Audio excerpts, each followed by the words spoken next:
Hi, my name is Jordan Carlman. Today we're going to talk about having a phone call go straight to voicemail. Now you can do this one of two ways. Either you can do all phone calls going straight to voicemail, or on a case-by-case basis with an incoming phone call, you could reject it and have it go to voicemail.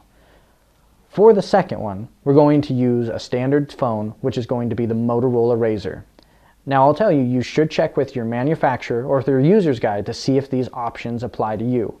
If a phone call were to come in on your cell phone, you would simply just have to locate the volume key, which is on the side of your phone. With almost any cell phone nowadays, the volume key will look something like this and be on the side of the phone. Simply press up or down on the volume while your phone is still ringing, and it should reject the phone call to go straight to voicemail, or the person will hear the phone call ring until it goes to voicemail, but you won't have to hear it ring on your end. That's how to do it on a case-by-case basis.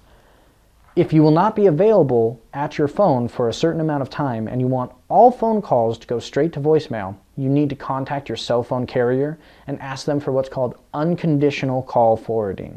This will unconditionally, without a condition of the cell phone ringing for any amount of time, have the phone call go straight to voicemail and can generally be turned off through the carrier as well. There is a third case where you might want a phone call to go straight to voicemail.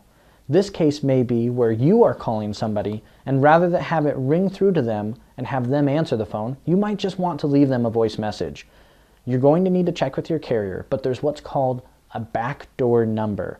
In the case of T-Mobile, that number is 1805-MESSAGE.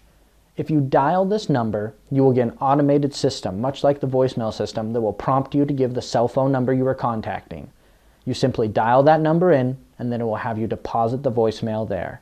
That would be a way to have your phone call go straight to voicemail for the person you're trying to contact.